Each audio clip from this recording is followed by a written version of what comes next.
Bueno, en primer lugar, queremos agradecer al doctor José Vicente Carrasquero y a Víctor Rodríguez Cedeño por haber aceptado exponer hoy en este webinar.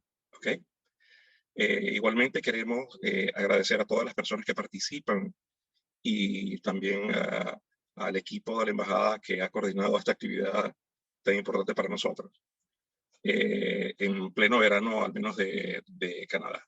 ¿Ok? El objetivo del webinar, en principio esto es un webinar que está dirigido al público amplio, ¿verdad? Y particularmente a la diáspora nuestra en Canadá y América. Y se enfoca hacia la identificación de los rasgos de nuestra cultura política, de lo que nos ha traído aquí, lo que nos puede llevar a donde vayamos a ir, ¿ok? Desde una perspectiva histórica, política, precisando cómo ha evolucionado y cómo debe evolucionar para ser sostenible el modelo de democracia que nos merecemos, ¿ok? Quienes van a conversar hoy están altamente calificadas para ayudarnos a identificar esas claves que nos definen y que nos van a ayudar a trabajar hacia el futuro. ¿Okay? El anfitrión de hoy, por supuesto, es nuestro embajador Orlando Vieira Blanco, a quien le voy a dar la palabra en unos minutos, seguidamente. Después de que hable nuestro embajador, va a haber las presentaciones comenzaremos con Víctor Rodríguez y luego con el doctor Carrasquero. Cada uno tendrá, digamos, alrededor de 20 minutos para exponer, pero estamos aquí para escucharlo, de manera que vamos a hacer ahí algo flexible, ¿ok? Concluidas estas exposiciones, interviene nuestro embajador y posteriormente hay unas preguntas y respuestas que son el mecanismo, digamos, para cerrar el encuentro. Debo decir que las preguntas normalmente se hacen vía el chat que está abierto para todos y también vía el email que puedan tener de manera que el equipo de la embajada va a colectarlas y luego se las presentamos a ustedes. ¿Ok?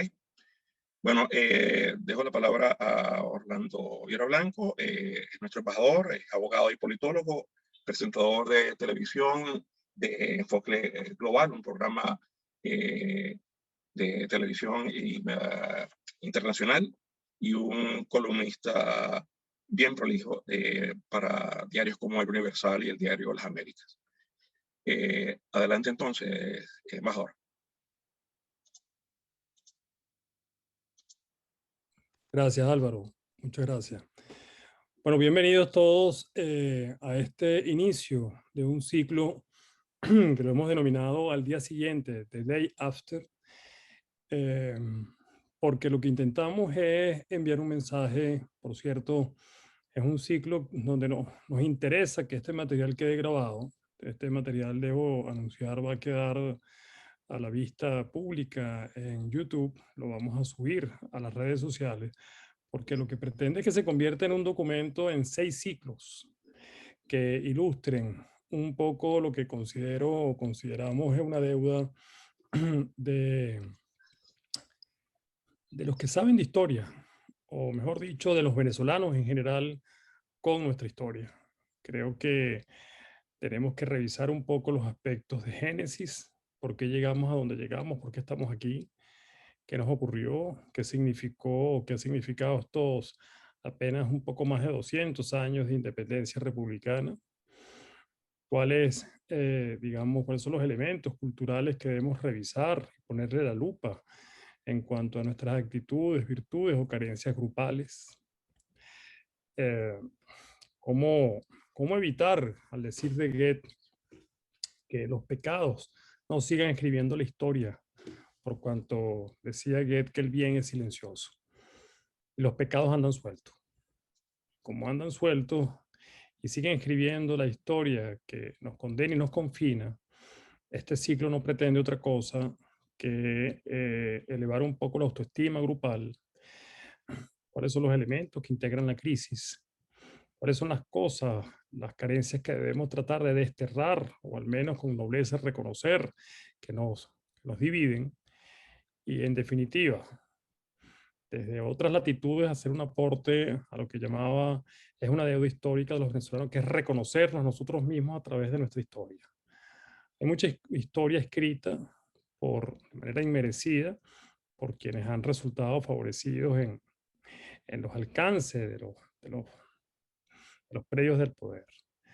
De tal manera que quiero agradecer ciertamente a el doctor José Vicente Carrasquero, politólogo y especialista en estos temas de cultura política, a nuestro eterno embajador, que me gusta decir, casi que tiene tantos años como embajador que lo que yo tengo yo de edad. No lo quiero poner tan aventajado, pero un hombre que siendo estudiante ya inició su carrera diplomática y después la continuó habiéndose graduado. Creo que son dos voces autorizadas y que me honra tenerlas esta noche para iniciar este ciclo. Así que, sin mayor preámbulo, les doy la palabra, en este caso, a nuestro querido embajador Víctor Rodríguez Cedeño, mejor conocido por los predios de Santa Rosa y de La Pastora como Bitoco. Adelante, Bitoco.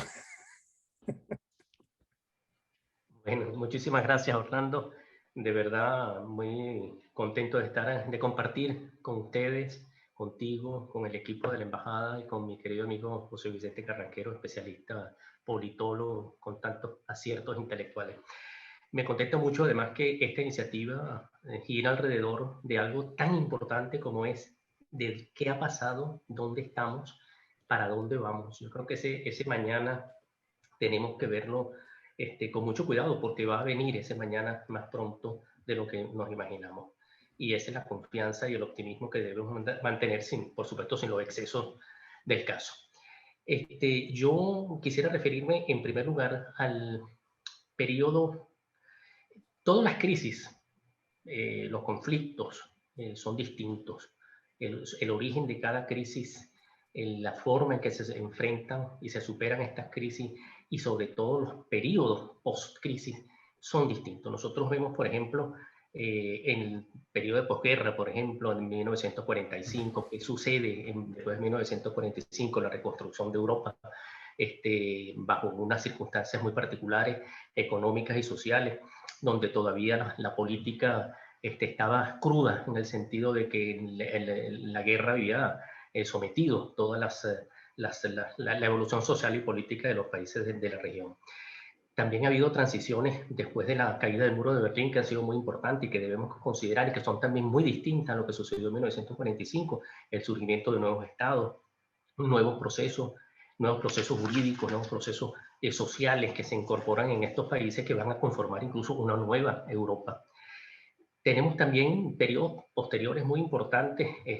Las dictaduras del Cono Sur, por ejemplo, tienen un origen particular, tuvieron una solución particular y un desarrollo ulterior también muy particular.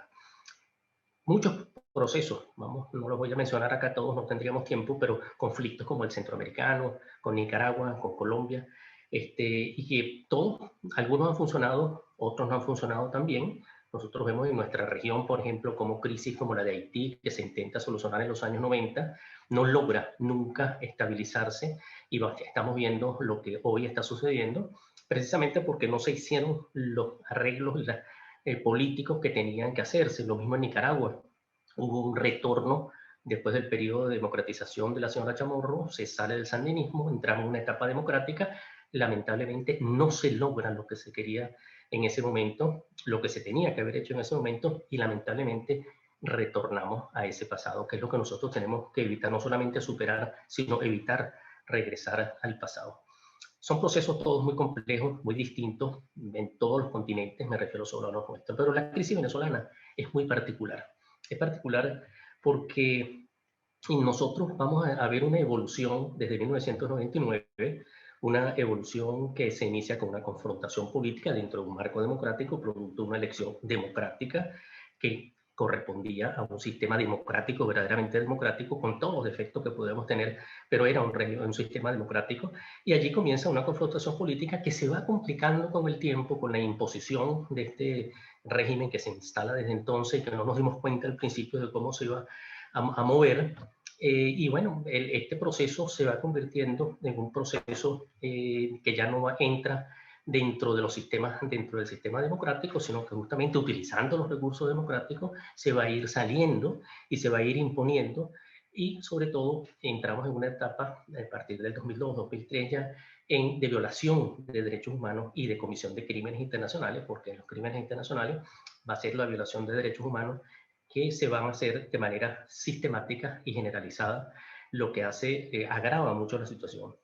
Esta crisis económica, esta crisis política, se une, o a ella se une una crisis económica, una crisis social, una crisis institucional, una crisis política general basada en discriminación y en persecución, una crisis que se va a denominar con el tiempo en los órganos internacionales como una crisis, una emergencia humanitaria compleja, que tiene estos elementos, o sea, no solamente los políticos, sino que entramos en una fase en donde prevalece la miseria, la pobreza, el desorden, la anarquía, el caos institucional, porque eso es lo que realmente ha sucedido y más los últimos años.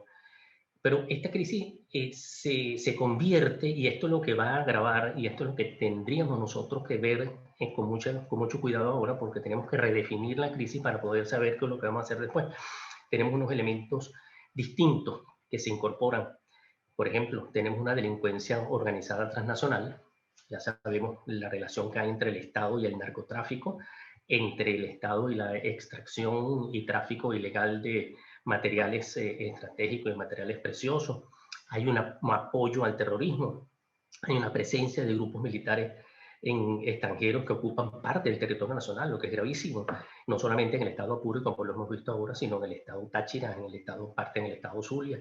Hemos visto los conflictos sociales que se están presentando en el arco minero, en donde hay una delincuencia organizada que es sumamente grave. Y a eso, además, para ver con mayor claridad la complejidad de nuestra crisis, estamos viendo una organización criminal local en el país. O sea, en la capital, por ejemplo, tenemos grupos de delincuentes que controlan parte de la ciudad ante la impotencia, por supuesto, de las autoridades, lo que es sumamente grave. Todos esos elementos van a presentar un carácter distinto a la crisis, y un Estado que lamentablemente es un Estado fallido, porque no ha podido enfrentar la situación, no ha podido satisfacer los derechos económicos, sociales y culturales de los venezolanos, pese a todo lo que se ha dicho, y además es un Estado forajido porque lamentablemente también participa en actividades delictivas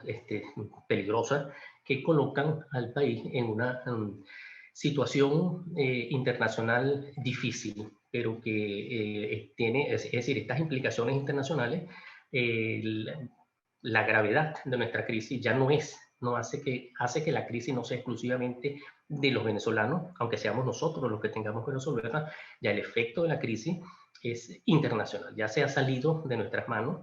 Tenemos un efecto directo sobre la paz y la seguridad internacional, sobre la estabilidad de la región, y además tenemos efectos por la emigración de venezolanos, que ya sabemos que ha llegado a casi 6 millones de venezolanos que han tenido que salir, lo que causa un impacto importante, muy importante en los países de la región, principalmente los limítrofes y otros un poco más distantes, pero que siguen siendo países muy próximos a nosotros, donde se han creado problemas políticos por la aceptación o por el rechazo de nuestras corrientes migratorias, o porque no ha habido la capacidad de las sociedades de acogida para aceptar la inserción de los grupos que llegan.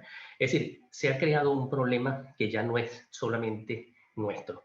Los venezolanos tenemos ahorita el problema de la emigración, pero también tenemos uno que es nuevo, que no lo hemos todavía estudiado con profundidad, que es el de los desplazados internos, por estos conflictos que tenemos en Apure, en Táchira, en Zulia o en el estado Bolívar y Amazonas. Los venezolanos se han desplazado no hacia el exterior, sino dentro del país, sin ninguna garantía y sin que el Estado, que es el régimen de Maduro, protege los movimientos de los venezolanos dentro del interior. Gente que pierde su trabajo, su sitio familiar, los estudios de los hijos, la ubicación. Es decir, no hay una respuesta del Estado a estos desplazamientos que son sumamente importantes. Ahora, el elemento transversal en todo esto es que hay una violación de los derechos humanos, hay una violación constante, sistemática y generalizada de los derechos humanos, como lo vamos a ver ahora. Y esto va a incidir, todo esto lo que estoy diciendo, es porque hay una relación entre todo lo que hemos vivido estos años con lo que se debe hacer. La crisis, primero, bueno, nos preguntamos cómo se superará la crisis. Yo creo que la crisis se va a superar de alguna manera y, por supuesto, en este momento observamos que hay conversaciones, que hay acercamientos, que puede haber alguna negociación, que puede haber algún acuerdo alrededor de quizás sobre alguna elección libre, justa, imparcial, controlada internacionalmente, o sea, que garantice la voluntad popular. Eso, hay un proceso que no lo conozco, pero hay un movimiento que es favorable a lo democrático, es decir, estamos buscando una salida pacífica a nuestra crisis. Ahora, ¿qué sucede con esta salida? Bueno, sin entrar en los detalles de quiénes están representando al país o quiénes si hay o no, si tienen o no tienen representatividad, que sí la tienen, muchos. Ahora hay unos grupos que están surgiendo por allí para participar en esas negociaciones sin ninguna legitimidad, pero todo eso forma parte de lo que es el proceso de solución de la crisis. Lo más importante en ese proceso de solución, porque eso es lo que va a garantizar lo que va a pasar después, es que la sociedad civil, y ese es el papel de la sociedad civil, debe estar presente. No es que esté sentada en la mesa de negociaciones, ni mucho menos, sino que debe estar quienes negocien la salida de esta situación, de este conflicto, de esta crisis que tenemos nosotros, tienen que considerar todas las opiniones y las posiciones de los distintos grupos y actores sociales en Venezuela, no solamente en la iglesia, incluso los militares, los trabajadores, los empresarios, los estudiantes, o sea, y la sociedad civil organizada, porque no puede haber un proceso de negociación, no puede haber un acuerdo sin el respaldo y sin el consenso nacional. Eso es lo que hay que buscar y yo creo que hacia ese estadio estamos pasando poco a poco. Yo diría que hemos empezado estos últimos tiempos sin darnos cuenta un proceso de transición. Para muchos no se ha empezado y efectivamente mientras no se formalice un cambio de gobierno, pues simplemente no estamos en transición formal. Pero ha habido un proceso de transición que se inicia. ¿Por qué? Porque se está cuestionando lo que está y porque ha habido ciertas debilidades de la otra parte que nosotros estamos aprovechando en el sentido positivo para salir de esta crisis. O sea, hay un proceso, yo creo, que se comienza poco a poco de transición. Y ese proceso se va, como dije, se va a hacer más sólido y se va a formalizar cuando ocurra el cambio de gobierno, porque tendrá que haber una elección. Si estamos buscando una salida pacífica, pues simplemente será a través de la vía electoral que tendrán que aceptar como debe ser y sin ninguna duda, y no es un optimismo excesivo, el país en su grandísima mayoría exige un cambio político y será a través de ese proceso electoral que en algún momento se tendrá que dar. Ahora bien, nosotros pasamos a la etapa posterior. ¿Qué nos vamos a encontrar nosotros? ¿Cómo vamos nosotros a enfrentar eso? En primer lugar, lo que la gente quiere es que se reconozca, como decía Orlando al principio, que se reconozca el origen de la crisis, las razones de la crisis, que se reconozcan las víctimas, o sea, que se reconozca todo lo que está pasando y eso solamente se puede hacer a través del establecimiento de una comisión para esclarecer los hechos, que es una comisión de la verdad, pero verdaderamente una comisión que responda a lo que es una comisión de la verdad según los parámetros de los dogmas internacionales. O sea, no podemos contar con estas comisiones que se han creado, que no son ninguna comisiones imparciales ni independientes, sino que habría que buscar en su oportunidad la Constitución, y eso ya se ha planteado en el proceso de transición, la Constitución, una verdadera comisión para el esclarecimiento de los hechos, porque los venezolanos queremos saber qué ha pasado, qué es lo que ha sucedido, por qué ha sucedido. Y por supuesto, cuando nosotros hablamos de la verdad, tenemos que entrar en la parte de la justicia, porque indudablemente que en este periodo se han cometido no simples violaciones de derechos humanos que podrían ocurrir de manera aislada en cualquier país, que se han cometido crímenes internacionales sistemáticos que tienen que ser investigados, que tienen que ser sancionados y los responsables tienen que ser llevados a la justicia y tienen que ser castigados como lo exige la ley. Y el derecho internacional incluso, y estos son cuando hablamos de las categorías de delitos que en lo que estamos enfrentando hoy, el derecho internacional no acepta ningún tipo de impunidad, de perdón, de amnistía ante la Comisión de Crímenes Internacionales. podemos hablar de una justicia restaurativa, podemos hablar de una justicia, de procesos de justicia muy importantes en estos procesos de transición, de distintas formas de justicia, porque la violación de los derechos civiles y políticos ha sido grave, pero también ha sido la violación de los derechos económicos, sociales y culturales.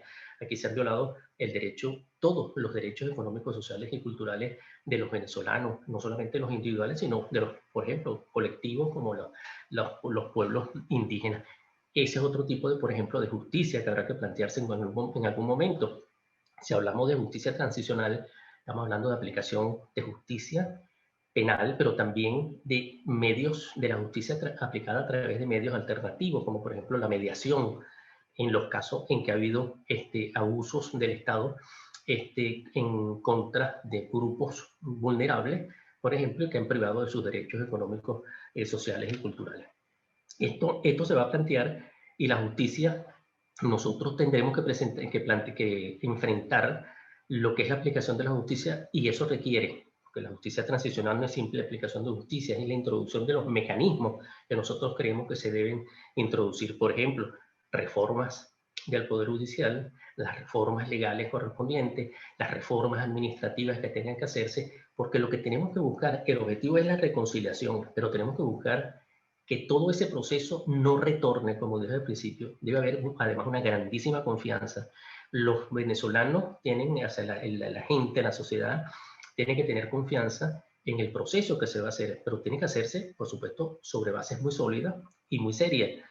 El establecimiento de la Comisión de la Verdad, la aplicación de la justicia. Si el Estado no puede en ese momento, cuando llegue el momento de procesar a los responsables de los mayores crímenes que se han cometido en este país, que son tantísimos y que además son continuados, se siguen cometiendo, pues simplemente si no se puede porque no hay la voluntad o porque no hay la legislación y no se puede aplicar el principio de cumplir con el principio de legalidad, simplemente tendremos que recurrir a los órganos internacionales, a la justicia internacional, que está en la Corte Penal Internacional, o la jurisdicción universal, que es otra forma de enfrentar y de luchar contra la impunidad y erradicarla en relación o cuando se cometen crímenes de esta naturaleza.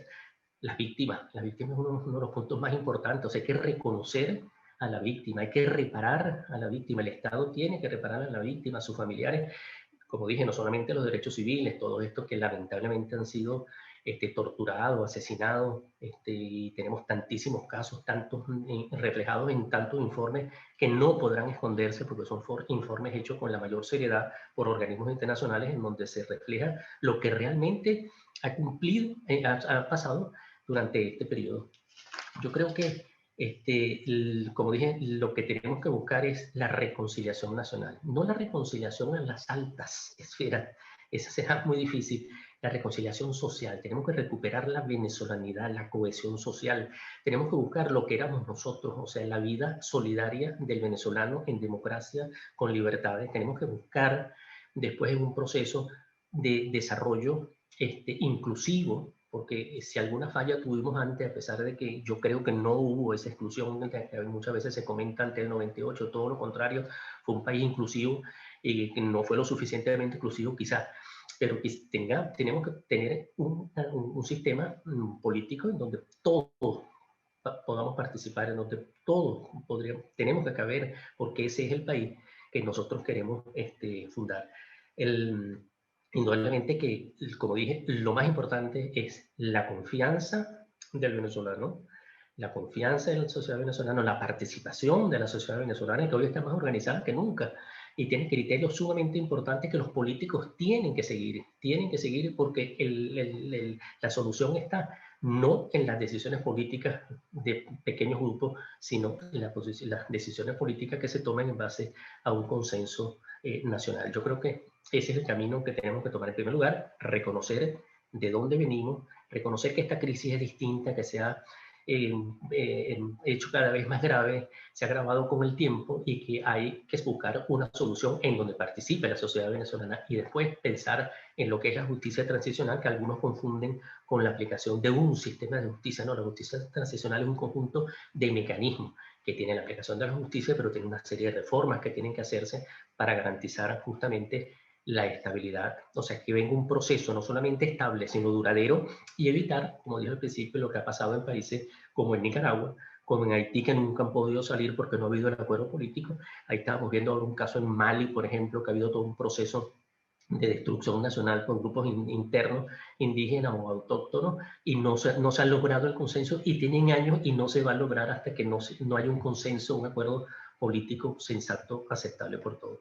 Yo quería con esto simplemente hacer una pequeña introducción de lo que yo creo que está en nuestras manos en este momento, que es avanzar hacia ese proceso de transición que todos esperamos que ocurra formalmente, porque, insisto, yo creo que ya hay algunos indicios de que sí ha comenzado, pero cuando se formalice, estemos presentes todos allí, esté presente la sociedad civil, que aporte sus conocimientos, porque como nunca, insisto, la sociedad civil ha estado tan organizada y tan preparada para enfrentar ese enorme reto que tenemos. Tenemos un reto enorme, que es recibir invitar a todos los venezolanos que, como yo y todos ustedes, estamos fuera, a regresar y a rehacer nuestro país, la edad que tengamos, aunque tenga ya los años pasados, como dice Orlando. Todos tenemos que regresar a insistir en reconstruir ese país que es de todos, en donde todos vamos a caber. Muchísimas gracias. Bueno, muchísimas gracias. Ha sido bien claro y bien elocuente. Va a seguir con nosotros en las presentaciones el doctor José Vicente Carrasquero. José Vicente es matemático, es PhD en Ciencias Políticas, es profesor de Ciencia Política en la Universidad Simón Bolívar, de la Universidad Católica Andrés Bello, y es un consultor bien reconocido en materia de opinión pública y campañas electorales. Con ustedes entonces, José Vicente Carrasquero. Hola, un saludo para todos. Buenas tardes a los que están de este lado del Atlántico, y buenas noches para Bitoco y quienes nos ven desde el otro lado del Atlántico, desde Europa. Primero que todo, agradecer la invitación de la Embajada de Venezuela en Canadá para hablar sobre la cultura política del venezolano, un tema sobre el cual se escribió muchísimo a partir de 1972 y sobre el cual mágicamente se dejó de escribir a partir por ahí del año 2004-2005. La cultura política de cualquier nación la definimos, y esta es la única parte fastidiosa del asunto, la definimos como el conjunto de conocimientos, evaluaciones, actitudes con las cuales una población se inserta, se desempeña dentro de un sistema político dado. Yo quiero arrancar a partir de la presentación del embajador eh, Víctor Rodríguez Cedeño con la cuestión de los acuerdos. Y la democracia venezolana, esa democracia de 1958, en su momento muy vituperada, hoy muy anhelada, muy ansiada, muy querida, nace del pacto de Punto Fijo, un pacto al cual la gente que entra en el poder en 1998 atacó como si eso fuese un compendio de cosas. Este, fue en contra de lo que ha sido el pacto más importante, o lo que fue el pacto más importante de Venezuela en el siglo XX, y el que permitió que entráramos en la fase democrática más larga de nuestra historia, que fueron esos primeros 40 años entre 1958 y 1998. ¿Qué pasa ahí? Bueno, hay que reconocer que en la cultura política del venezolano hay lo que yo he llamado el pecado original. El pecado original del venezolano es que para nosotros, desde que éramos muy pequeños, se nos decía que Venezuela era un país rico. Y por supuesto, cuando uno vive en un país rico, eso trae consigo una cantidad de expectativas. Y esas expectativas se convierten, a través de los medios de comunicación, a través de los partidos políticos, en una serie de demandas. Que hay que decir que los gobiernos de la época Betancourt, León y Caldera, Carlos Andrés Pérez supieron de alguna manera articular bien a una población relativamente pequeña con unos ingresos provenientes de los impuestos que se cobraban al petróleo, bastante suculentos para manejar una sociedad que hasta 1975 podemos decir que creció ordenadamente. Ordenadamente significa que iban apareciendo los colegios que hacían falta, iban apareciendo los dispensarios que hacían falta, iban apareciendo las universidades que hacían falta. Ese crecimiento ordenado sufre, si se quiere, un percance, un colapso a partir de 1976. Coincide con la época dicha por el embajador Rodríguez Cedeño de las dictaduras en el Cono Sur, de las dictaduras en Perú, en Ecuador, de situaciones de mucha pobreza en Bolivia, que hace que venga una cantidad impresionante de inmigrantes hacia Venezuela, eh, que trae consigo una demanda, una presión inesperada sobre los servicios públicos, y esos servicios públicos, en vez de reaccionar positivamente, empiezan a colapsar, empiezan a no prestar servicios tan eficientes, y empezamos entonces a ver cómo hay un choque entre las expectativas de las personas y las capacidades de los gobiernos para satisfacer las demandas, los apetitos, los deseos de una población que espera mucho de un país, de un Estado del cual le enseñaron que era muy rico. Y en esta historia llega otra vez 1983. Para los que no lo recuerdan, el 18 de febrero de 1983, que es conocido como el Viernes Negro, el presidente para ese momento, Luis Herrera Campins, se vio obligado a imponer un cerco cambiario. Mucho se ha discutido de si eso se hizo de la mejor manera, si se hizo tarde, si se debió haber manejado de otra forma. Lo cierto es que de ahí en adelante hubo un problema cambiario que llega hasta 1989, ahí desapareció un poco, en el gobierno de Caldera vuelve otra vez el control de cambio hasta 1990, no, de ahí hasta el año 2003, cuando Chávez vuelve a imponer un control de cambio. ¿Qué significa un control de cambio? Bueno, básicamente que el Estado venezolano estaba asumiendo el papel de suplidor de dólares. Nadie iba a meter dólares en una economía controlada, nadie iba a meter dólares en una economía donde obtener esos dólares de retorno pasaba por el arbitraje de unos gobiernos en los que la gente había empezado a perder confianza. Entonces, 1983 marca un momento en donde hay un despertar a la realidad. No somos un país rico, hay que competir por los pocos recursos que hay que ver cómo se hace para manejar una situación que ya no era tan próspera como la que habíamos tenido hasta 1983. Y ahí llegamos a 1989. En 1989 sucede el Caracazo. Yo lo llamé la frustración de las expectativas en su momento. Carlos Andrés Pérez, ese gobierno saudita que había tenido Venezuela entre 1974 y 1978, 79, la gente lo reedita en su mente, ¿no? Y viene lo que es la frustración de las expectativas nuevamente. La gente esperaba que Carlos Andrés Pérez iba a volver a tirar dinero a la calle como lo tiró en su primer gobierno.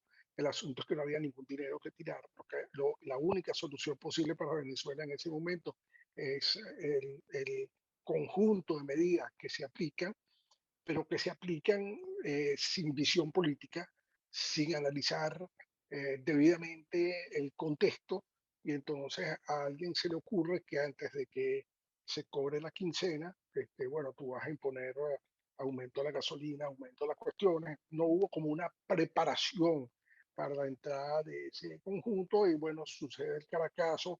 Eso conlleva de alguna manera a las intentonas golpistas del año 1992, y durante toda esa década de 1989 a 1999 sucede en Venezuela lo que yo he llamado el experimento social. Y el experimento social es que se le empieza a hacer ver al venezolano que la clase política dominante en ese momento no era lo suficientemente buena, que cualquier cosa que viniese después sería mejor, y es así como terminamos en esto que yo he llamado el ser políticamente iluso, eligiendo democráticamente a una persona que antes había intentado 2 veces golpes de Estado contra Venezuela. Y lo políticamente iluso era pensar que una persona que había intentado dar 2 golpes de Estado iba en algún momento a mantenerse democrático durante el periodo que le tocara.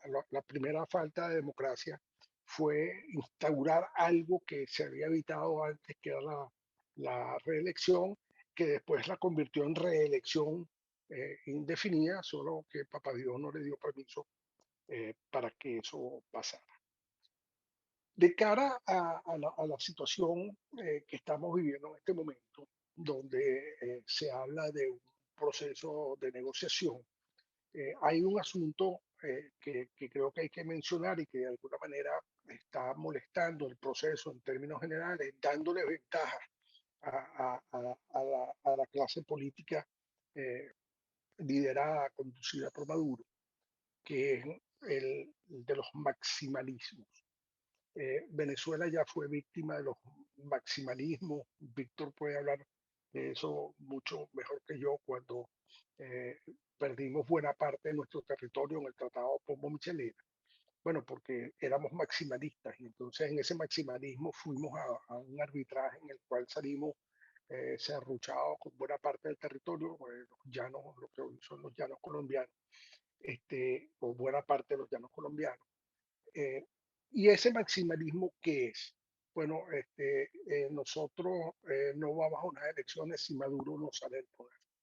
Pero para ese maximalismo yo tengo que tener una condición, que es una condición o una posición de fuerza tal que yo diga, bueno, yo puedo forzar a que Maduro salga del poder para yo ir a lo otro.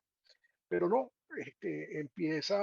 sale aquí a relucir una de las características de la cultura política del venezolano, que tenemos que hacer todo lo posible por erradicar, que es el locus de control externo, que se manifiesta en ciertos políticos que dicen, bueno, lo que pasa es que vamos a formar una coalición de países que nos van a venir a ayudar para sacar a Maduro del poder.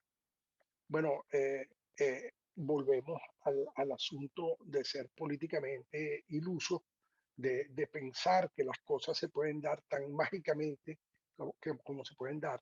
Fíjense que en el año 1999, una encuesta que se hizo por Red Poll, que era una encuesta que se hizo a través de, o con la participación de la Universidad Simón Bolívar, la Universidad Central de Venezuela, el CENDES, la Universidad del Zulia, la Universidad de los Andes. Se hizo una gran encuesta, y uno de los hallazgos más interesantes de esa encuesta es que el 80%, 4 de cada 5 venezolanos, pensaba que la constituyente iba a resolver los problemas del país. Bueno, eso lo reportamos los investigadores en ese momento como ser políticamente iluso, no tener en cuenta que estas cosas no suceden por decisión de una clase política, sino que esto tiene todo un proceso de construcciones que tiene que ser tomado en cuenta. Ahora, entrados en ya veintitantos años del socialismo del siglo XXI, encontramos en las encuestas cosas bien interesantes. Una de las que encontramos es que los venezolanos no están contentos con la democracia que estamos viviendo, y esa pregunta divide a la población en dos.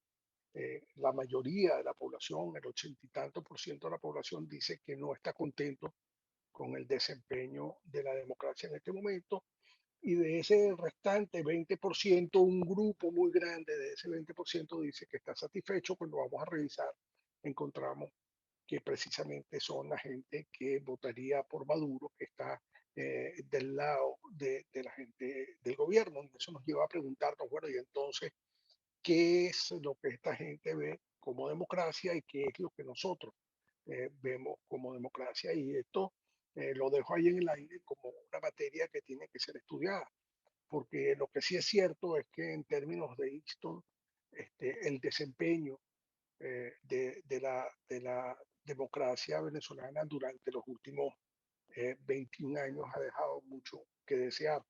Y para eso quiero dar primero un dato. El dato es el siguiente, a ver si logro explicarme bien. Entre 1999, enero de 1999 y el día de hoy, le entraron a Venezuela por concepto de préstamo, toda esta cosa, y por petróleo, 3 veces y media más que la suma de lo que le entró a Venezuela entre 1830 y 1998. Es decir, esta clase política ha manejado una cantidad de recursos que es difícil explicar en términos, por ejemplo, de obras de infraestructura. Todo el mundo se pregunta dónde está el metro, dónde se toma el metro que va a Guarenas, dónde es que comienza la carretera para tomar el tercer puente, para cruzar el tercer puente sobre el Orinoco o el segundo puente sobre el lago de Maracaibo, dónde está la red ferroviaria que supuestamente tenía que estar totalmente construida en este momento, dónde está la red de hospitales grandes con médicos formados verdaderamente en universidades, ¿no? A través de cursitos de acude como los que tenemos ahorita. Todo ese dinero se fumó y tenemos un sistema eléctrico deplorable, básicamente el mismo que teníamos en 1998. No hay nuevas fuentes de agua en Venezuela que se estén aprovechando.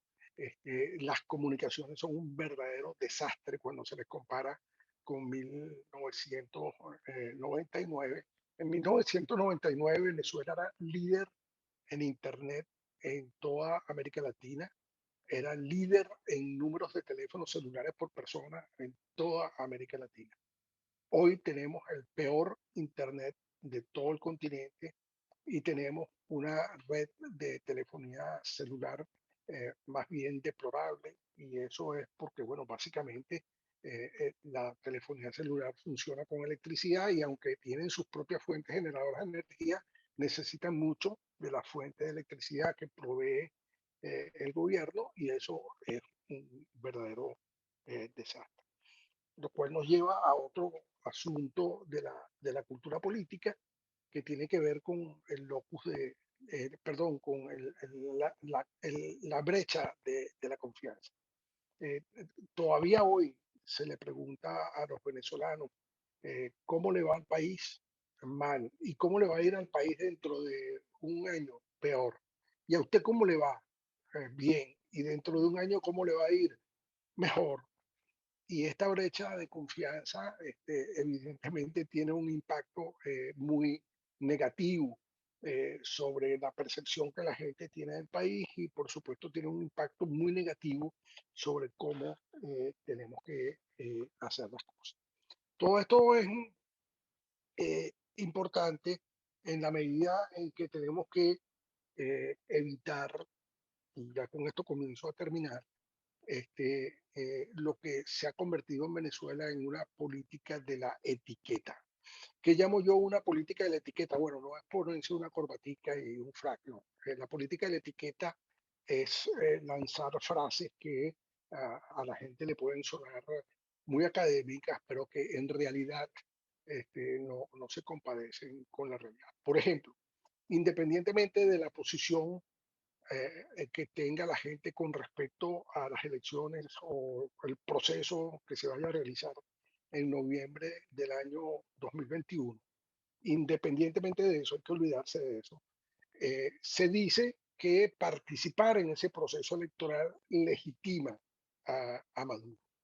Bueno, la gente que dice esto, yo le doy solamente dos explicaciones. O confunden legitimar con legalizar, que tampoco sucede, o no saben cuál es el concepto de legitimidad, que es estar de acuerdo con aceptar o obedecer a alguien. Y el hecho de que yo vote en unas situaciones como las que está viviendo Venezuela, no quiere decir que yo estoy dispuesto a obedecer eso.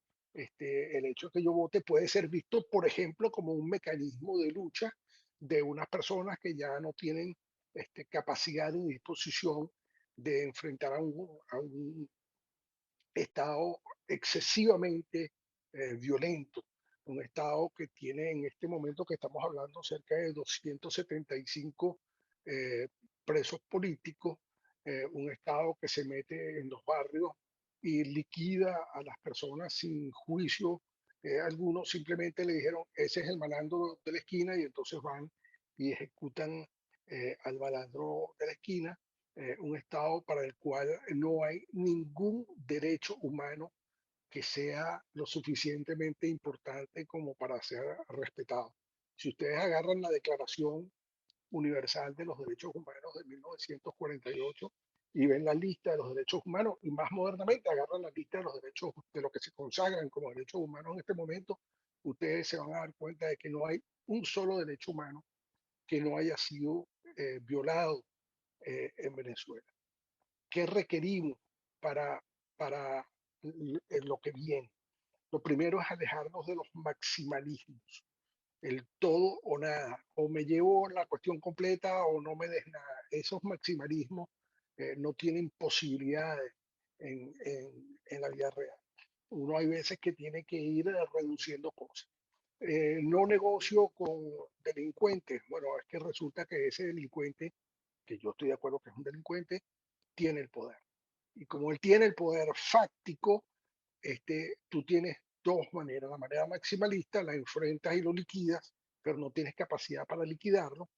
Él puede enfrentarte y liquidarte, tampoco tiene capacidad para hacerlo. Entonces tú tienes que irte acercando paulatinamente en situaciones que ojalá sean sucesivas, en las cuales tú le vas recortando espacio y vas imponiendo tu forma de hacer las cosas, y entonces llegamos a estas situaciones ideales que maneja Bitoco, en los que ojalá podamos pronto tener una comisión de la verdad y tengamos unos tribunales que se encarguen de restituir todas las violaciones, perdón, de todas las penas a estas violaciones que hemos sufrido los venezolanos durante los últimos veintitantos años. Tenemos mucho que hacer en cultura política, y con esto sí termino. Uno de los principales problemas que tenemos es el problema de la confianza. Los venezolanos no confiamos los unos en los otros, nuestro capital social es bastante bajo, los venezolanos no confiamos en nuestro liderazgo. Hay que admitir que hay veces que el liderazgo hace bastante para que no se confíe en ellos.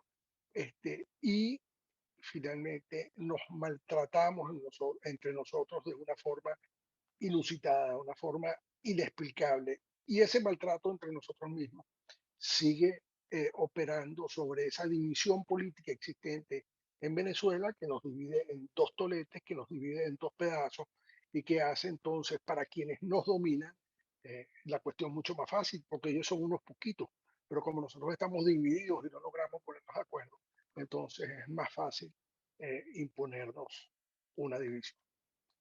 Bueno, queridos moderadores, gracias por la oportunidad de hablar, y ya, abierto a cualquier comentario que tengan a bien hacer. Gracias, doctor Carrasquero. Bueno, después de las presentaciones del embajador Rodríguez y el doctor Carrasquero, bueno, le doy la palabra a nuestro embajador Orlando Viera Blanco. Posteriormente a nuestro embajador, vamos entonces a presentar algunas preguntas que hemos comentado. ¿Ok? Muchas gracias, Álvaro. Perdón. El tema de la cultura política para mí ha sido un tema casi que una obsesión, ¿no?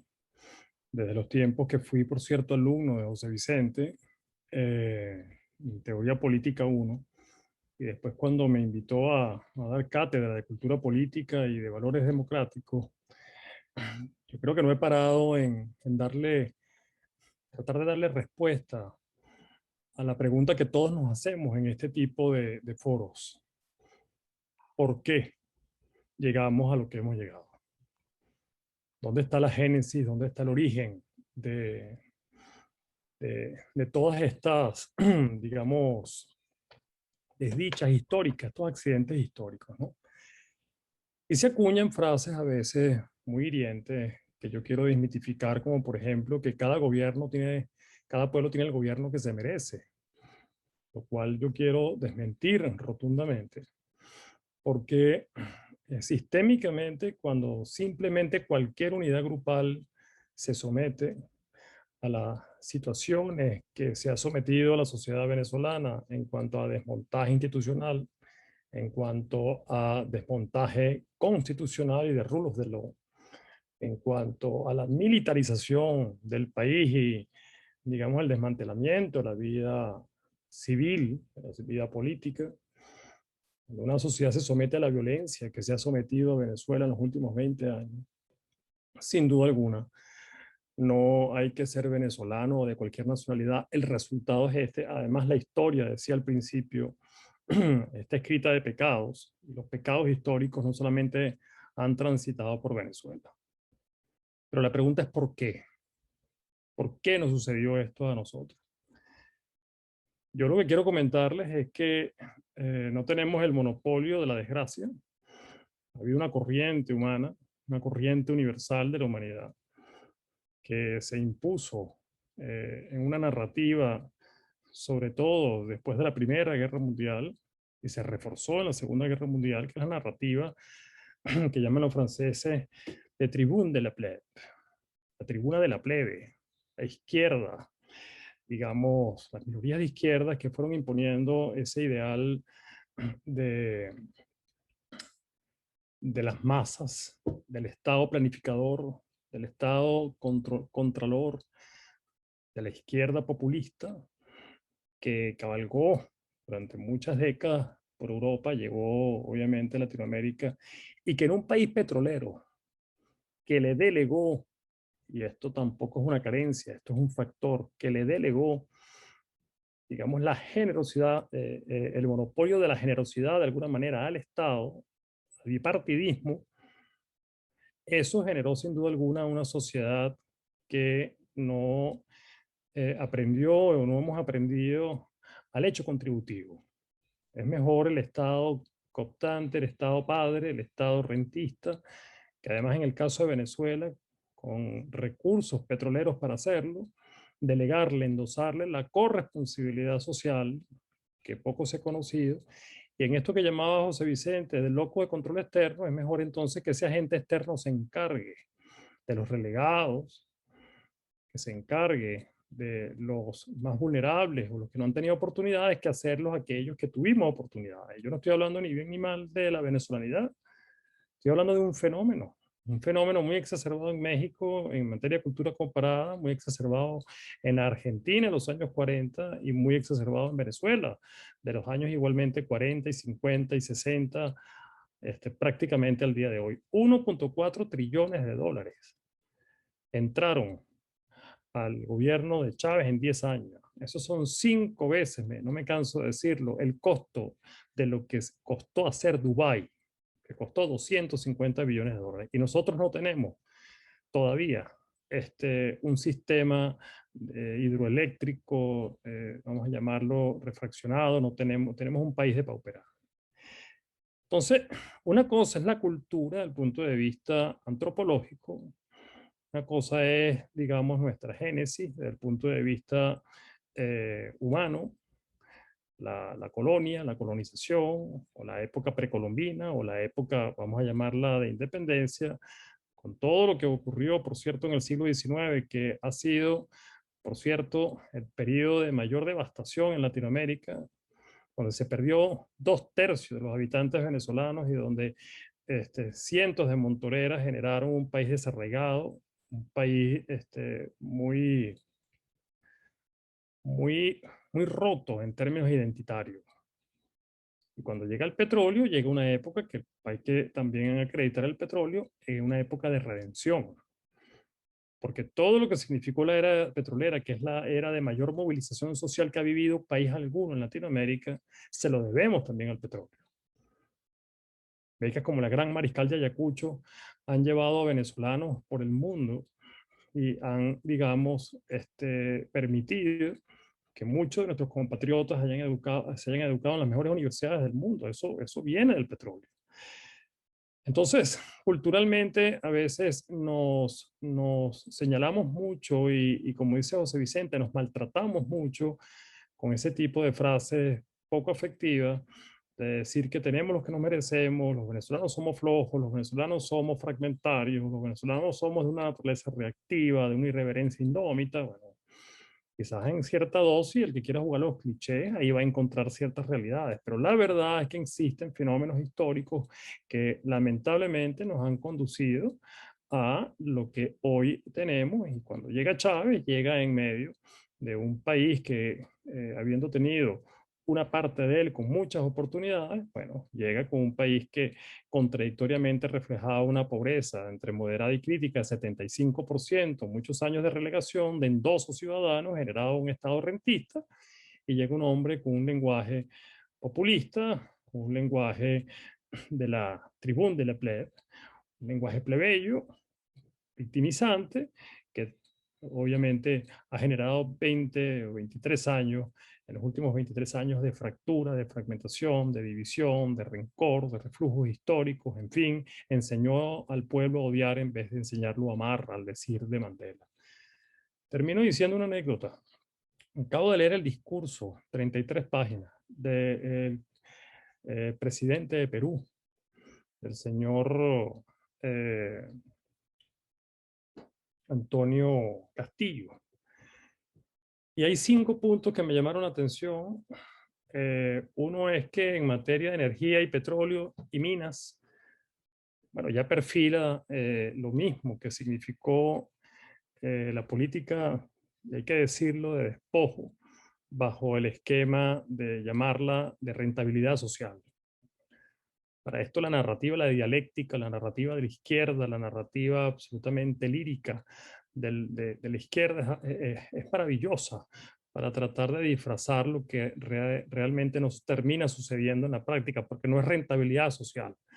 Es simplemente una política que apunta hacia el despojo a cuenta de reservarle al Estado el monopolio, repito, el control de esa rentabilidad.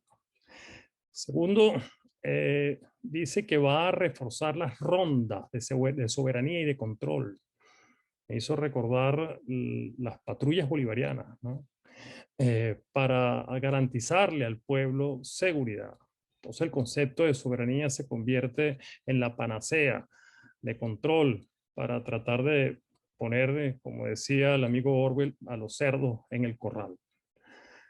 En tercer lugar, habla de una constituyente que no está en la constitución peruana, reedita lo que sucedió en el caso venezolano, que es simplemente activar un proceso constituyente que no estaba en nuestra constitución y que lamentablemente la Corte Suprema de Justicia nuestra de la época pisó el peine del artículo 4 de la Constitución del 61, al decidir a cuenta de que la soberanía reside en el pueblo, habilitar una constituyente que no existía.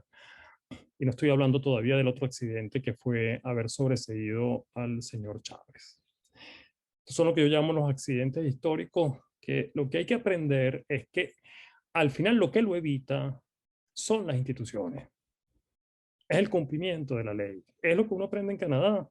Es hacer la cola, es respetar el semáforo. Es ir de lo más sencillo a lo más complejo. Es esperar tu turno. Y es el locus de control interno. El protagonista de mi realidad, de mi propia movilización, de mis logros, soy yo. Confianza grupal, decía, y con esto termino, José Vicente. La desconfianza grupal nuestra nace de nuestra indisposición, de vez en cuando y de cuando en vez, a asumir retos y desafíos ciudadanos. Y como yo delegué en el señor Guaidó, como yo delegué en los actores políticos, llámese como se llamen, digamos, esa difícil misión de resolverme el problema, de sacar, digamos, al régimen del poder, como eso no sucede y el desenlace no ocurre, entonces resulta que los responsables son ellos. Y desconfío.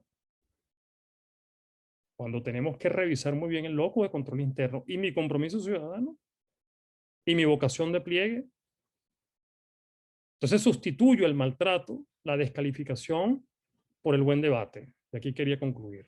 En Venezuela no se ha dado todavía el debate al día siguiente. Esto se llama al día siguiente porque al día siguiente tiene que existir una transición política que no reedite los pecados de la historia.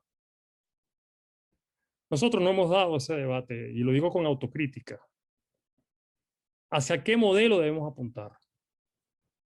¿Un modelo liberal, un modelo capitalista, un modelo de mercado, un modelo nuevamente socialista? ¿Siguen los fantasmas todavía del socialismo en los muros y en los entremuros de las clases políticas? ¿Hacia dónde debemos apuntar?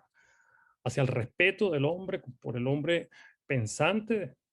Es el debate que se está dando en Francia en este momento. Hablaba en estos días con mi equipo. Es el debate que se está dando en este momento. ¿Hasta cuándo un debate reducido entre izquierda y derecha?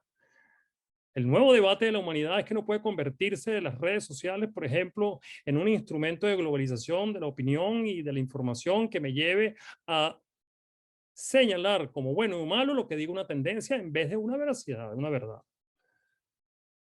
Es lo que le criticaba en su momento Aarón a Sartre. Tú no puedes confundir el bien con la verdad. Y Sartre confundía el bien colectivo y lo defendía por encima de la verdad, de lo que significa el bien colectivo, que es la demonización del individuo. Nosotros culturalmente en Venezuela no hemos dado ese debate, el debate de nuestra responsabilidad ciudadana de frente a una transición política y qué modelo queremos. Y cómo motivar realmente también esa transición política, no solamente por una lucha suma cero de todo o nada, quítate tú para ponerme yo, pero ¿bajo qué esquema? Rescato, estando en el exilio como embajador, que no por ser venezolano concluyo que el talento nuestro, que el capital político, social, económico que Venezuela ha desarrollado en los últimos 40 años subyace y está ahí en el ADN de los venezolanos, que somos generación absolutamente privilegiada y esa reserva está allí, pero tenemos que ponerla al servicio, genuino, leal, honesto, honorable, diría Habermas, del debate y la discusión y de la reflexión propia. Eso es parte de la cultura. Tenemos que hacer esa reflexión, una reflexión profunda nuestra, ciudadana, cómo se hace aquí en Canadá. Y las comparaciones a veces son antipáticas, pero eso uno hace, le llama a uno mucho la atención. El problema es nuestro. El problema de rescatar al país es nuestro, no es un asunto de querer o no a un actor político.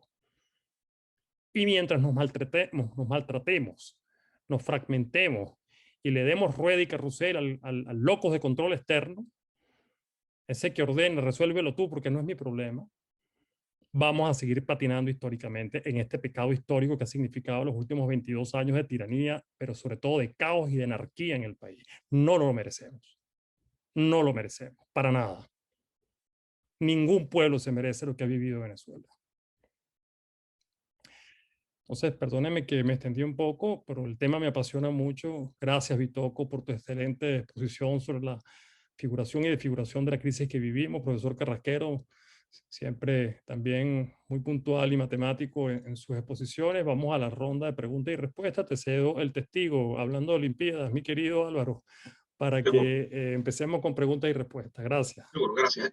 No, pero yo quisiera ya que la intervención tuya estuvo como muy importante también hoy. Yo quisiera ver si hay de parte del doctor Carrasquero, del embajador Rodríguez, hay alguna observación, alguna reacción sobre lo que ha dicho los otros dos, okay, incluido también el embajador, antes de entrar a las preguntas. Sí, si quieres, el embajador Rodríguez puede hacer alguna observación.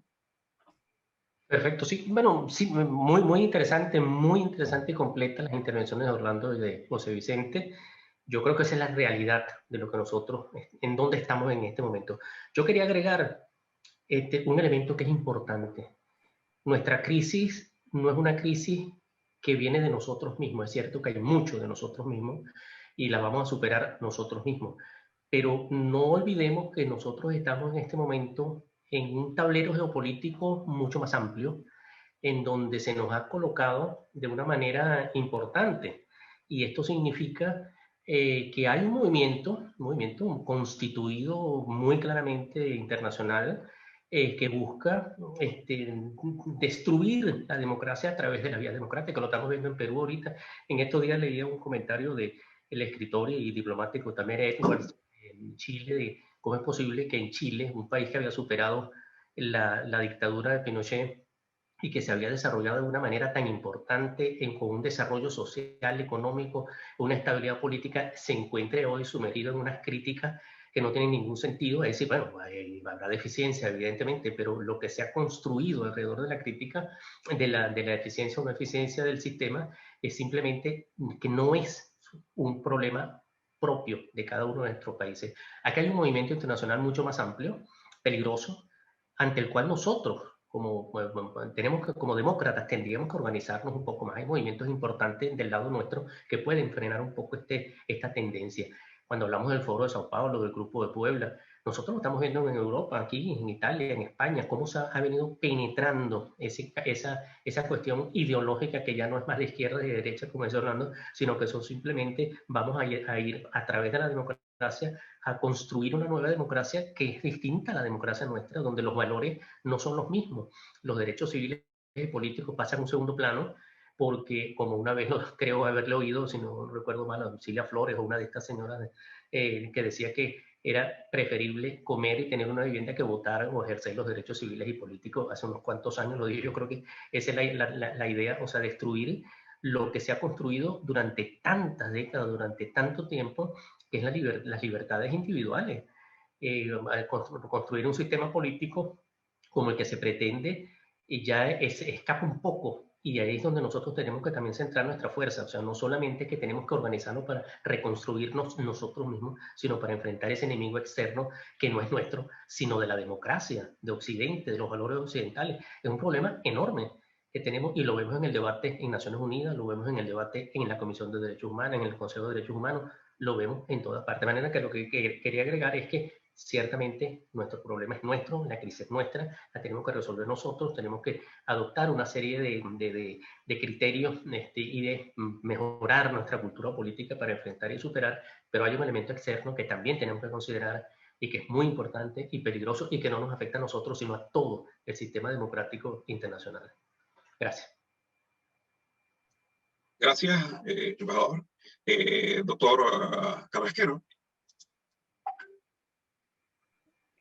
Oye, agregar dos cosas que creo que se quedaron en el tintero y que vienen muy bien a lo que estaba conversando Orlando. Primero, destacar la resiliencia del venezolano, su capacidad infinita de imponerse a todo lo malo que se le presenta, ¿no?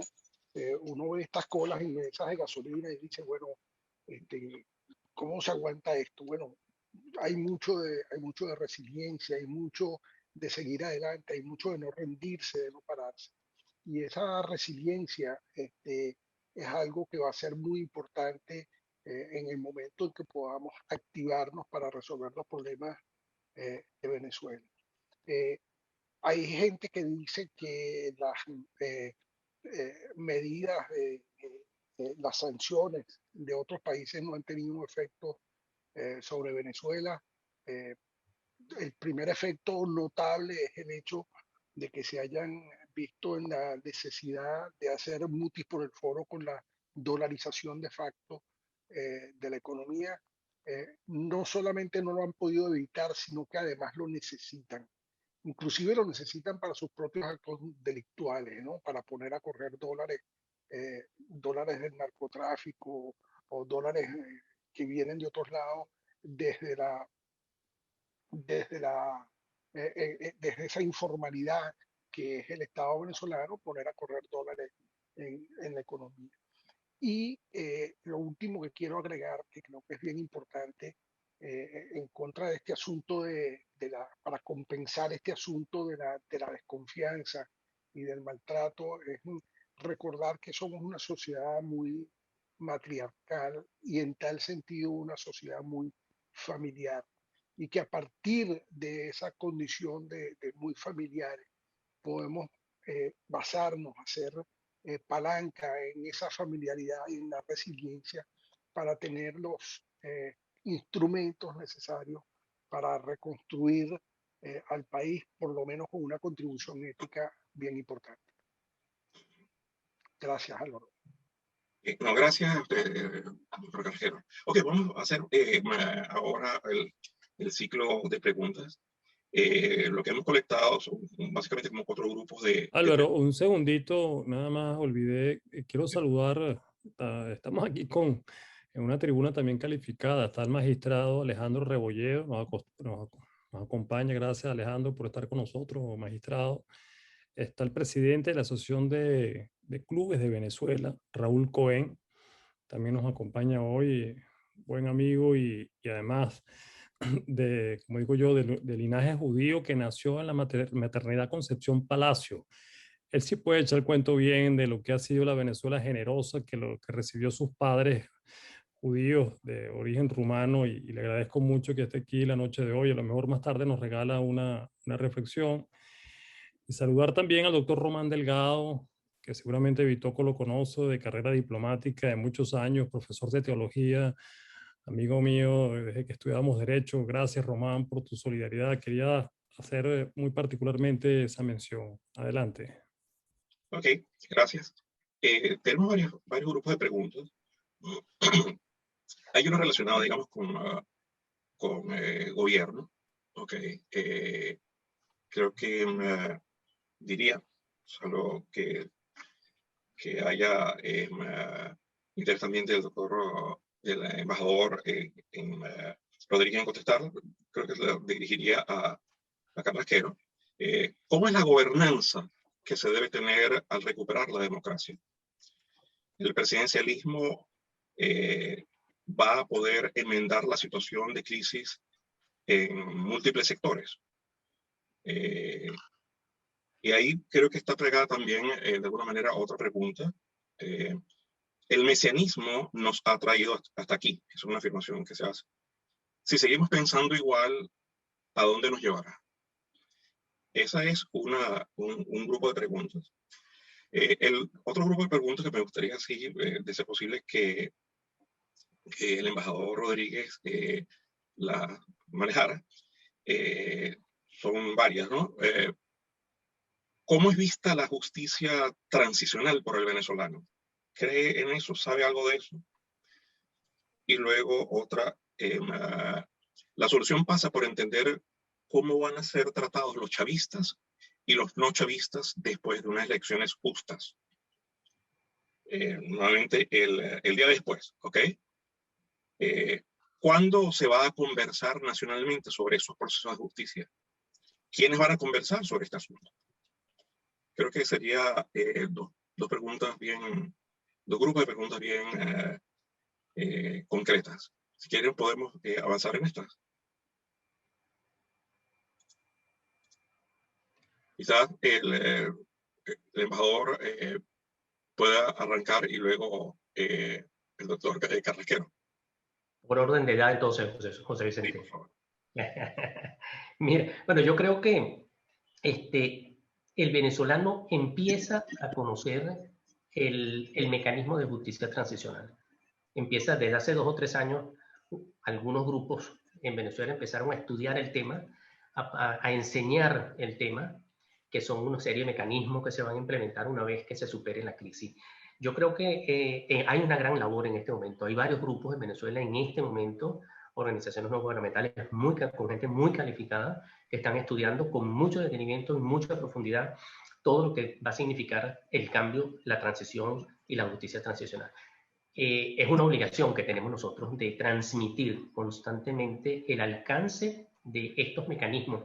Hablaba antes de la justicia que se tiene que aplicar cuando se trata de crímenes internacionales, de la justicia restaurativa, de la justicia ante la violación de estos mecanismos de otros derechos económicos y sociales. Es decir, el venezolano todavía no está, y eso es una cuestión que hablábamos en esto hace 2 o 3 noches en un foro en la Universidad Católica, por cierto, en un diplomado, de cómo informar a los venezolanos de lo que se trata, de dónde estamos parados y qué significa realmente la justicia transicional. La información es muy importante porque estamos luchando con la desinformación, estamos luchando con la tergiversación y la manipulación de la información. Nosotros tenemos que llevar la información como debe ser y yo creo que tenemos que vender, si se quiere, el producto de la justicia transicional porque son los mecanismos más democráticos, más lógicos y más pacíficos para nosotros enfrentar la crisis.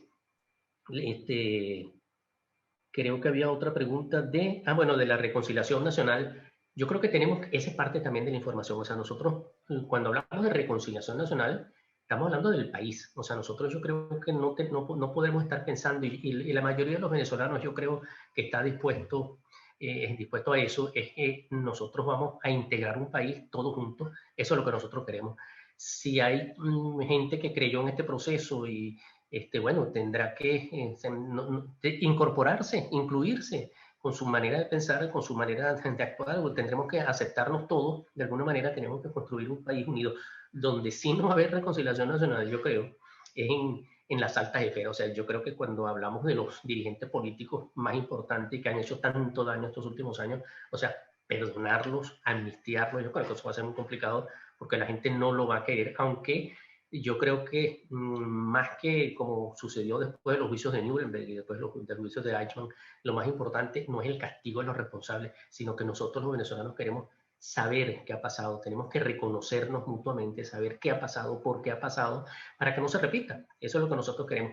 Cuando Milosevic fue procesado también, muchos escriben que lo que había más opinión pública a favor, no de que lo condenaran o no lo condenaran, sino de que a través de un proceso se iba a conocer exactamente o más o menos lo que había sucedido en estos países y en esa guerra y en todo lo que había ocurrido durante el periodo en que Milosevic cometió los crímenes internacionales. O sea, que lo que queremos es reconciliación nacional, reconocernos mutuamente y avanzar con un desarrollo que tendrá que ser necesariamente inclusivo, mejorar lo que nosotros teníamos, hacer nuestras críticas de lo que si nosotros fallamos del 58 al 98 en algunos aspectos, pues tendremos que corregirlo. La dirigencia política tendrá que enfrentar esos retos, tendrá que corregirlo. Lo que también es cierto es que no podemos decir que fue fatal, porque algunos todavía insisten en que los errores fueron tremendos durante el 58 al 98, lo que no es absolutamente para nada cierto, porque hubo avances sociales, políticos y económicos inmensos, que no tendríamos tiempo para mencionar todo lo que se logró durante ese tiempo. De manera que yo creo que eso es lo que yo diría en relación con eso y quizás José Vicente quiera hablar un poco más sobre la gobernanza. Gracias. Gracias, embajador, pero yo quisiera de ser posible, una respuesta un poquito más, digamos, concreta en materia de cuándo un país que está en una crisis como esta y que está buscando una transición comienza a conversar con el país, no entre los políticos. ¿Cuándo se comienza el país, digamos, a enfrentar a la necesidad de cambiar las reglas y de plantear algo para que no haya perdedores totales ni ganadores totales? ¿Cuándo comienza un país? ¿Cuándo, en la experiencia suya a nivel internacional?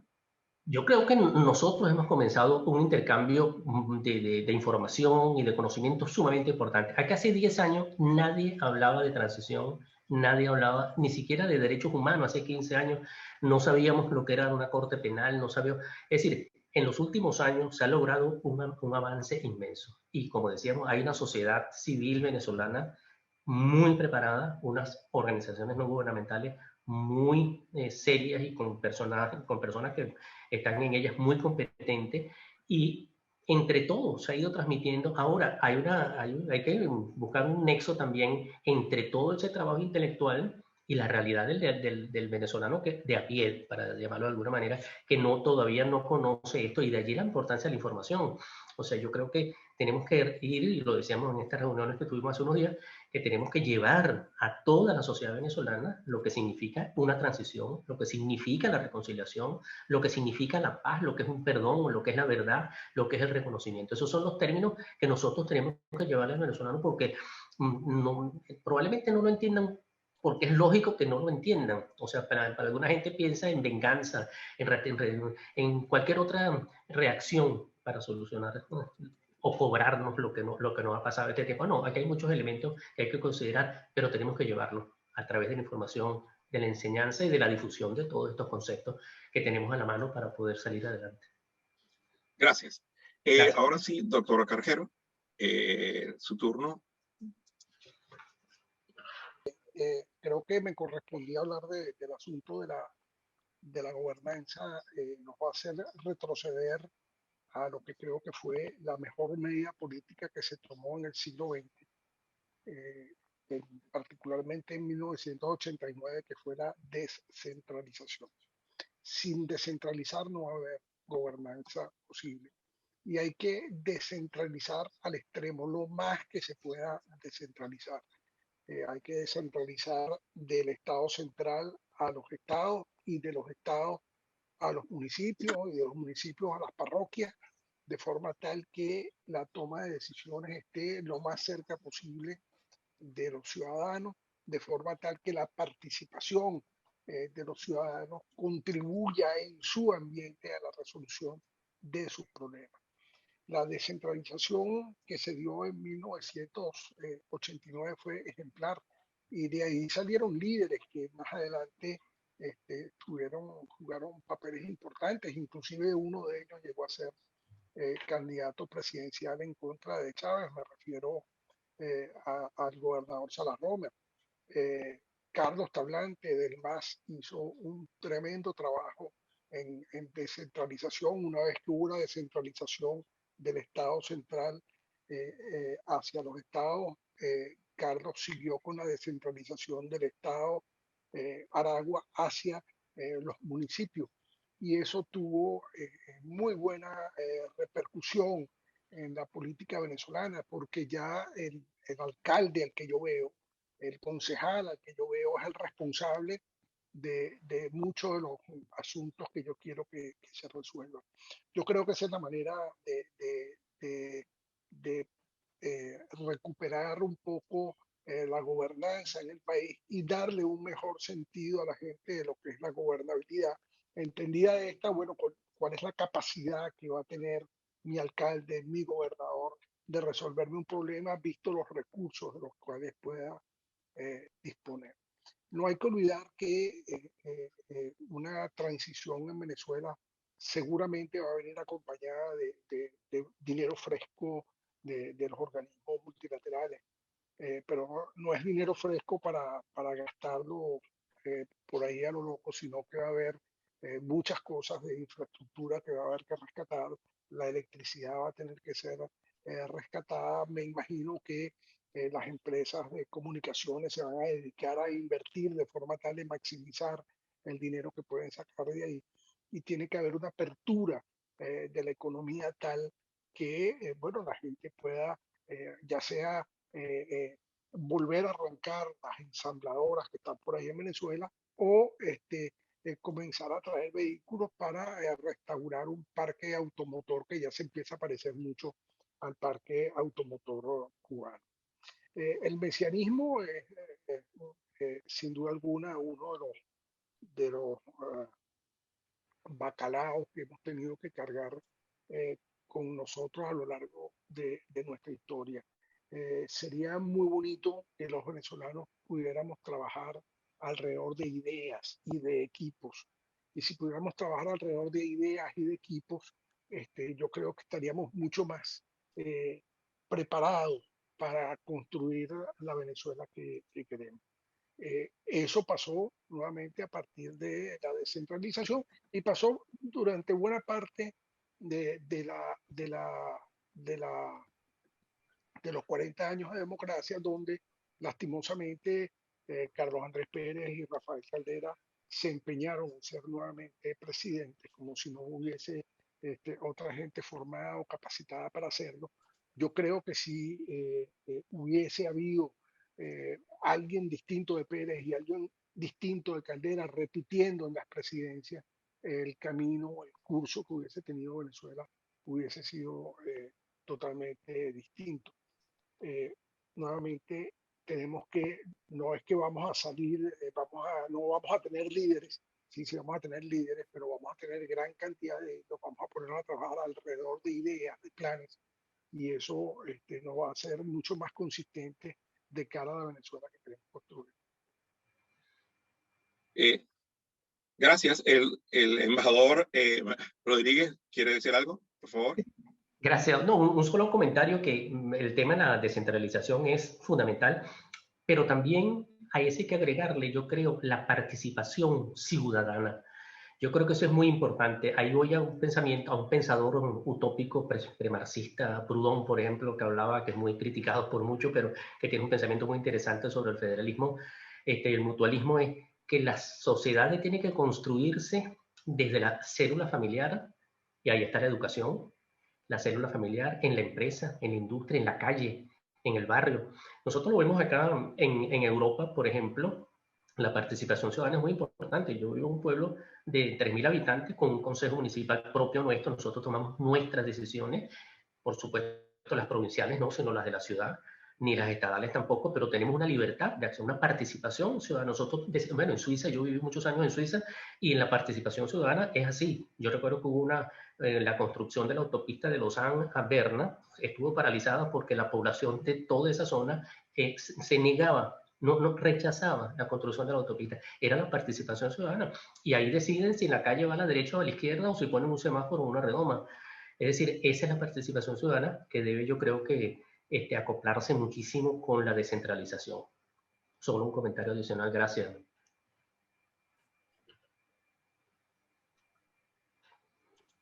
Sí, no oímos.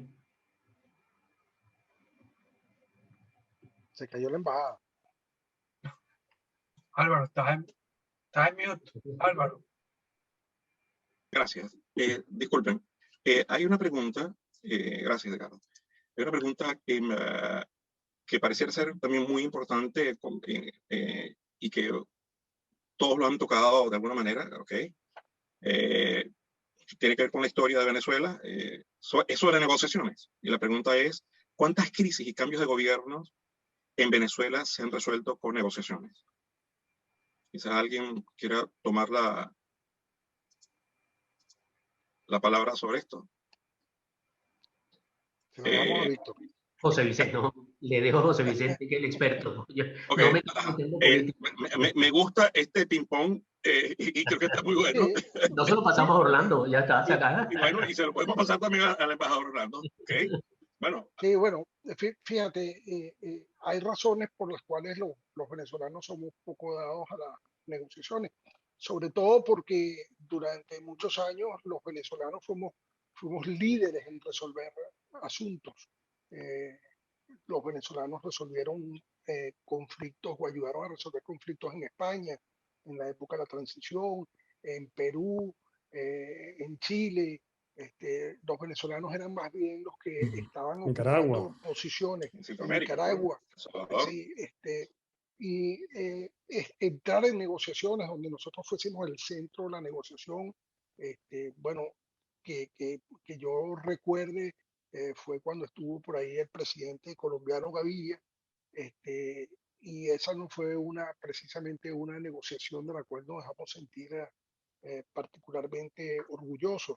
Y estuvo entonces ahí en el referéndum revocatorio, participó en el centro Carter, y lastimosamente nuestro fraccionamiento interno del lado de las fuerzas democráticas, como prefiero llamarlo yo, le dio ventajas, ¿no?, al oficialismo para una cantidad de cosas.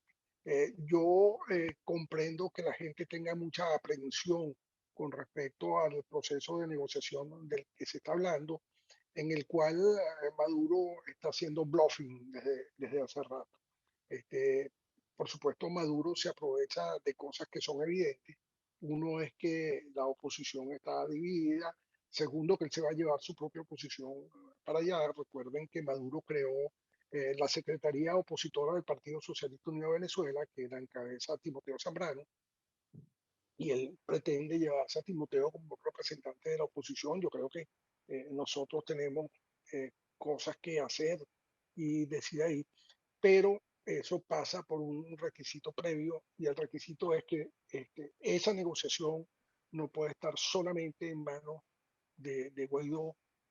Guaidó debe ser el que concite al resto del liderazgo venezolano para que haya una posición única y no tengamos líderes entonces diciendo, no, yo estoy dejando que ellos jueguen para que cuando fracasen entonces entro yo o me llamen a mí. No, yo creo que tiene que haber un compromiso con Venezuela más allá de las personalidades, para que comencemos nosotros a tener una posición de mayor protagonismo en la negociación que probablemente se dé a partir de agosto en México, y que tiene de nuestro lado el hecho de que contamos con los Estados Unidos, el hecho de que contamos con algunos países europeos, no todos ellos, y que eso entonces puede traer como consecuencia unas condiciones más favorables para las fuerzas democráticas venezolanas. Llegar a esta situación de tener que negociar este tipo de cosas solamente pone en evidencia una cuestión, y es que no estamos tratando con una clase política democrática, porque si no, esa negociación no haría falta. Pero ellos están jugando, y la están jugando bien, la están jugando mejor que nosotros. Lamentablemente hay que decirlo así. Esa es mi opinión.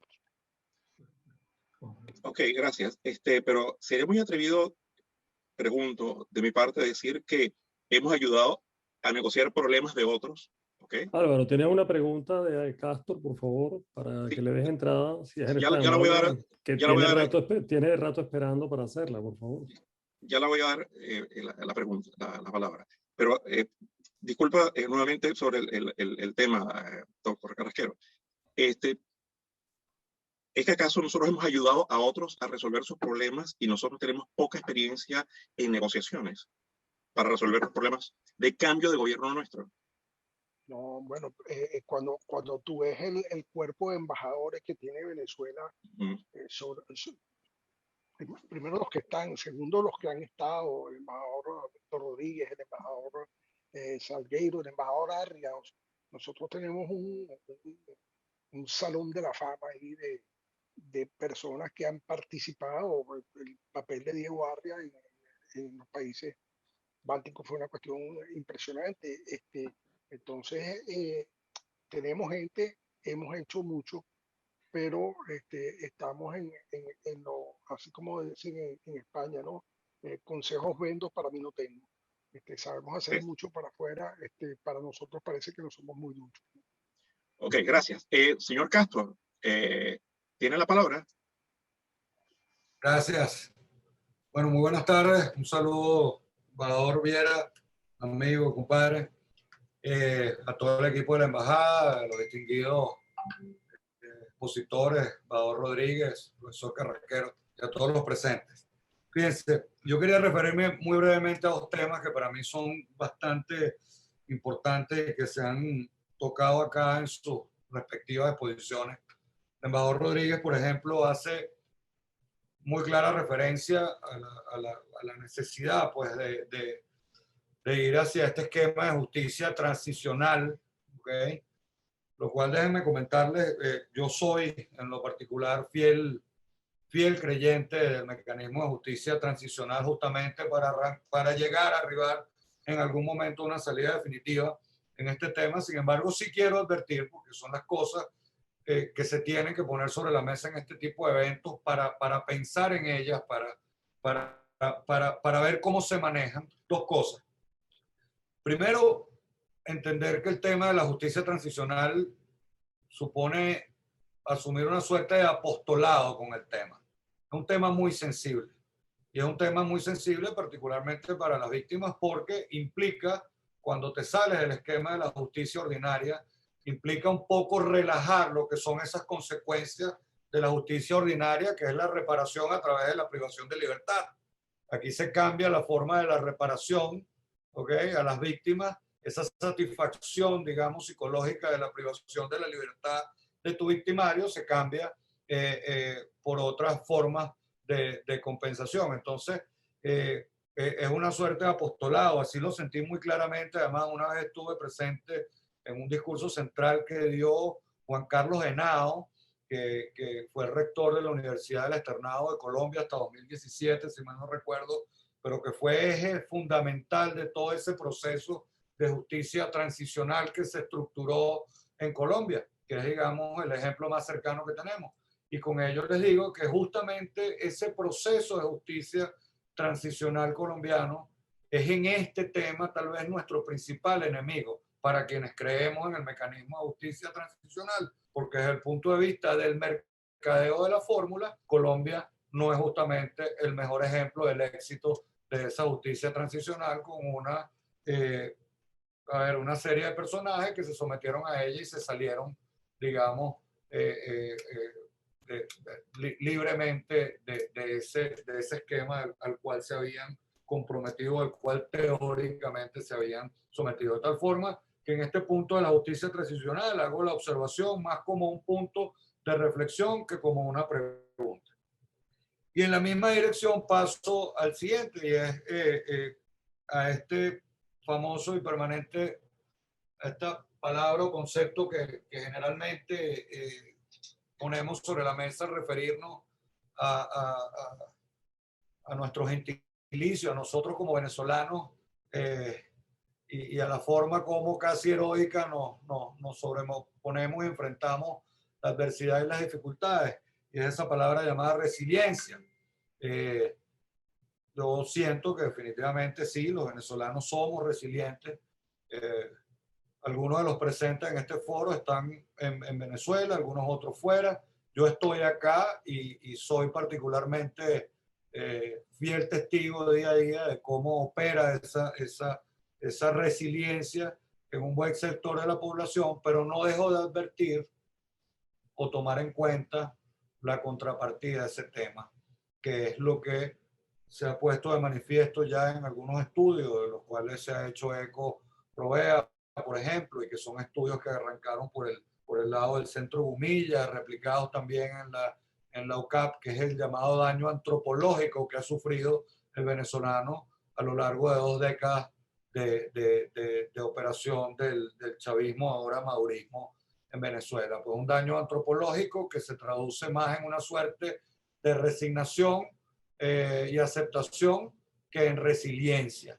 Es decir, resuelves, manejas la situación, pero más con un espíritu de aceptación. Bueno, no hay más nada que hacer, vamos a echarle pichón, vamos a ver cómo manejamos esto, que más en un espíritu estrictamente resiliente, que significa no aceptación, sí solución, pero sobreponerte y superar las dificultades, pero con algo de espíritu de no aceptar la calamidad tampoco. Entonces, hago esa alerta porque a veces poner todo en la misma caja de la resiliencia, esa conducta aparentemente de solventar problemas y de sobreponerse a las dificultades, podría ponernos al margen de no enfocar un poco las baterías en combatir ese daño antropológico que ciertamente ha sufrido buena parte de la sociedad venezolana a lo largo de 2 décadas. Con eso culmino y bueno, muchas gracias, ¿verdad?, por abrirme el micrófono y darme la oportunidad de estos comentarios. Gracias, Castor. Yo sí creo que sería posible que el mismo embajador haga alguna observación sobre lo que acabas de decir. ¿Es posible, embajador? Por supuesto. Sí, gracias, Álvaro. Mira, 2 cosas. La primera, volviendo un poco con lo que hemos venido soportando en nuestros hombros los venezolanos en los últimos más de 4 lustros. Un autor francés, Gerard Bronner, por ejemplo, habla del profundo sectarismo compasional de la izquierda, ¿no?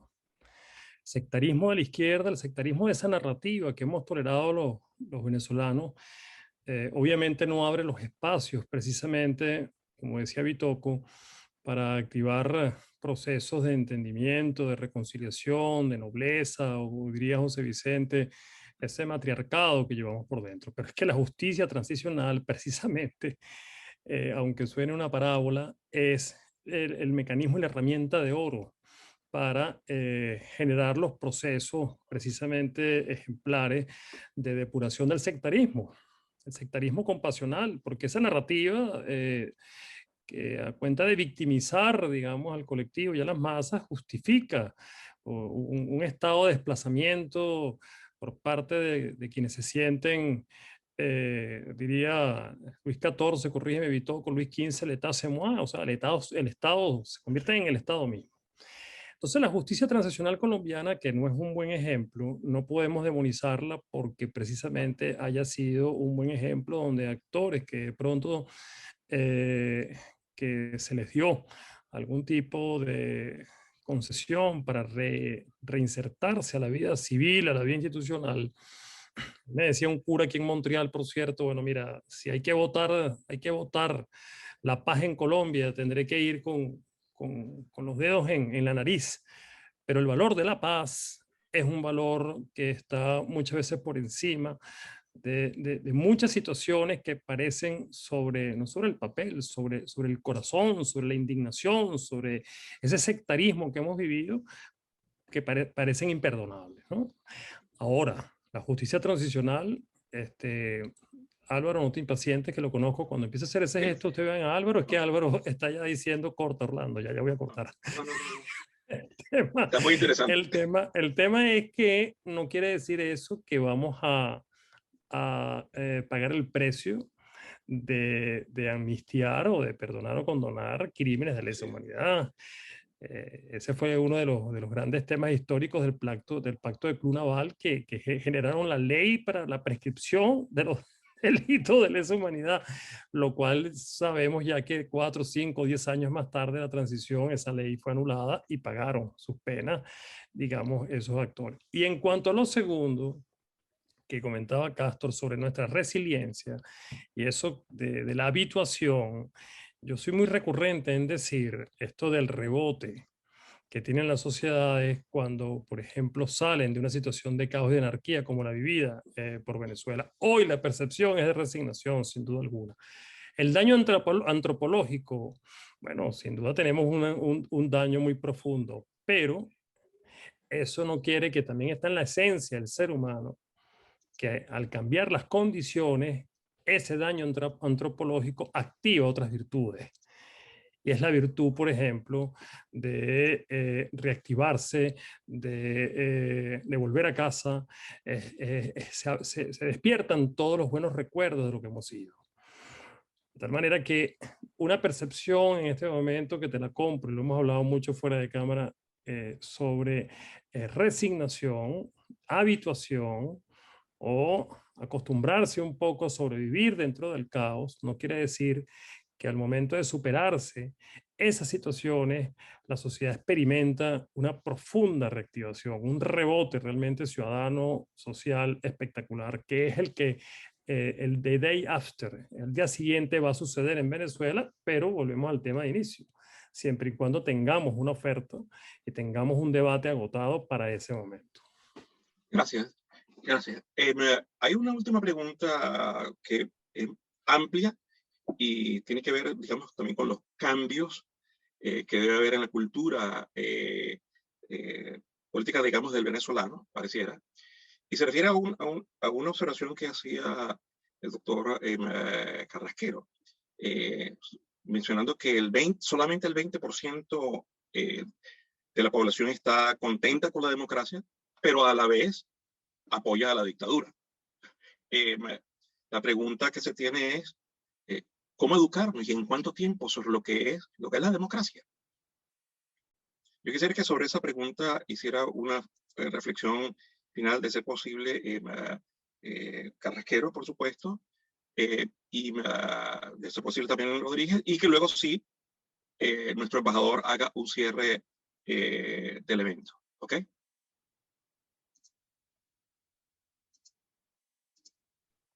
Muy cortamente, Sí. que ya el embajador debe estar, el embajador Rodríguez debe estar trasnochado porque allá ya es como la 1 de la mañana en aquel lado del planeta. Este, eh, educar en democracia yo creo que es un trabajo necesario que va a necesitar de mucho compromiso, si se quiere, de compromiso privado. Hay muchas ONGs ahorita en Venezuela, yo creo que hay ONGs que tienen que trabajar sobre lo que es la cultura cívica, que tienen que trabajar sobre enseñarle a la gente, eh, primero, los valores esenciales de la democracia que los tenemos perdidos. Tolerancia, respeto, reconocimiento del otro. Nosotros rescatamos esos 3 valores y empezamos a caminar un buen trecho.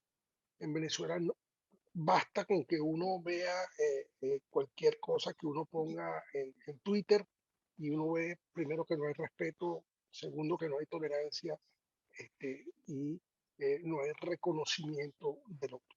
Esas cosas son necesarias para restablecer una cultura cívica que orbite alrededor de que se puedan discutir los temas, de que se pueda hablar y expresar las cosas sin que eso tenga un coste personal, sin que eso signifique que yo prefiera quedarme callado que hablar, porque si hablo entonces voy a hacer, me van a hacer bullying político. Entonces, en vez de pasar por el bullying político, me quedo callado. No, tenemos que rescatar esas cosas y, como te dije antes, yo creo que va a ser un trabajo privado bien importante, así como existió ACUDE en un determinado momento, bueno, ahorita, y bueno, también es una tarea muy importante de los partidos políticos que ahorita están apareciendo como honguitos en Venezuela. Yo celebro que haya muchas agrupaciones políticas, pero esas agrupaciones políticas tienen que invitar a esos valores esenciales de la democracia. Gracias. Embajador. Embajador Rodríguez, y luego cierra nuestro embajador Pedro Blanco. Embajador Rodríguez, por favor. Sí, sí, muy brevemente quería hacer un comentario de lo que nos dijo el amigo Castor González. La justicia, el concepto de justicia transicional no es una fórmula única, no es una fórmula establecida, es una fórmula adaptable a cada realidad. Colombia no es la mejor referencia, ya sabemos los problemas que ha tenido, pero sin embargo, yo creo que, como dice Orlando, es la herramienta que tenemos en la mano. Tenemos que utilizarla, tenemos que prepararla para utilizarla, pulirla para poder utilizarla en su oportunidad. Y dentro de eso, y voy con la segunda parte para terminar, esa justicia transicional tiene, abarca no solamente la aplicación de la justicia en el sentido estricto del término, son las reformas. Y dentro de esa reforma tiene que haber una reforma de la educación, que no significa ideologizar, sino educar para recuperar los valores democráticos, los valores nuestros, nuestra venezolanidad. O sea, hay que hacer un trabajo, yo creo, muy importante en materia educativa e informativa, de información y de educación, que tenemos que enfrentar en su debido oportunidad. Gracias. Gracias. Ahora sí cierra entonces, por favor, nuestro señor embajador Orlando Viera Blanco. Bueno, primero que nada, muchas gracias nuevamente por tu tiempo, mi querido embajador Víctor Rodríguez Cedeño, Bitoco. Siempre es una cascada de conocimiento, de aprendizaje, y también debo agradecer porque ha sido uno de, no tengo ningún complejo en decirlo, de nuestros mentores en esto de ser embajador, que no fue mi formación y que gracias a sus enseñanzas y direcciones me ha conducido a ser de pronto menos indiscreto de lo que uno, de lo que uno a veces no ataja hacer. Y a nuestro querido profesor José Vicente Carrasquero, tantos años juntos, tantos años de amistad, tantos años también de mentoría. Te agradezco mucho porque fue un inicio de oro, la manera como hemos arrancado hoy este pequeño aporte para la cultura política y para rescatar un poco el autoestima grupal y el sentido identitario de quiénes somos. Yo quería simplemente decir y terminar lo siguiente. Nosotros tenemos que rescatar desde ya el valor de la libertad.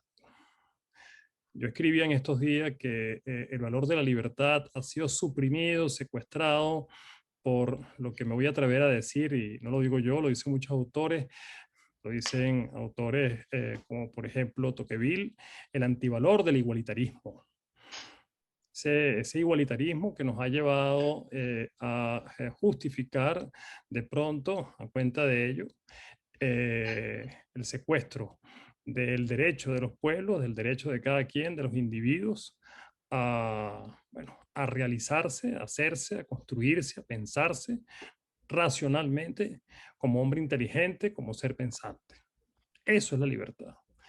Creo que tenemos que relanzar una democracia liberal en Venezuela. Creo que la democracia que vivimos en sus 40 años cumplió un rol, sin duda alguna, obedeció una etapa histórica con sus características, tiene un balance sumamente positivo, por cierto, en materia de masificación educativa, de viabilización de un país, diría Carrasquero, de desruralización de un país. Pero creo que el salto cuántico real es hacia una democracia liberal que anteponga ante todo la educación precisamente del hombre pensante, inteligente, para construir una sociedad más autogestionaria. La gobernanza, como decía Bitoco, nace del ciudadano, pero del ciudadano de la polis bien formado. 85%, 90% de los ciudadanos en Singapur tienen una carrera universitaria. Y por eso Singapur es hoy lo que es, por cierto, rompiendo el mito de que en climas tropicales no hay desarrollo. Están en la misma latitud geográfica que Venezuela.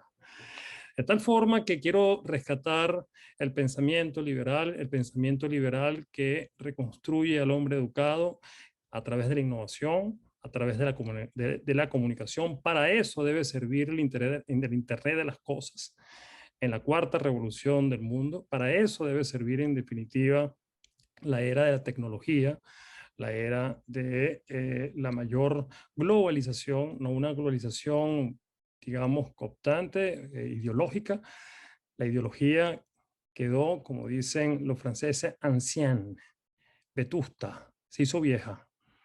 La ideología está de moda. Yo celebro este inicio de este ciclo. Quiero agradecer la presencia de todos los que hoy se molestaron por estar este par de horas con nosotros.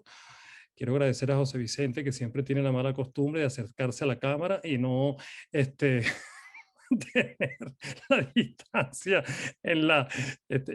José Vicente está tratando de ver las preguntas. Ese es el problema de los cigatos. Sí, está leyendo, lo conozco, está leyendo el chat. Quiero agradecer a mi equipo, como siempre, Álvaro, a Jessica, Benjamina, a Sergio, que está quizás hoy de descanso, a Edgardo, a Diego Izarra, a Dieguito, por este magnífico evento que quedó grabado, y también muy especialmente agradecer a todos los que estuvieron con nosotros la noche de hoy para rescatar, repitamos en el boca a boca, que es lo más contundente, que sí vale la pena rescatar a nuestro país, que sí estamos orgullosos de ser venezolanos y que eso no es en todo caso, diría alguien por allí, una mala etiqueta. Eso es realmente un linaje que tiene mucho que dar todavía y un gran compromiso que es rescatar al país al día siguiente. Muchas gracias y muy buenas noches.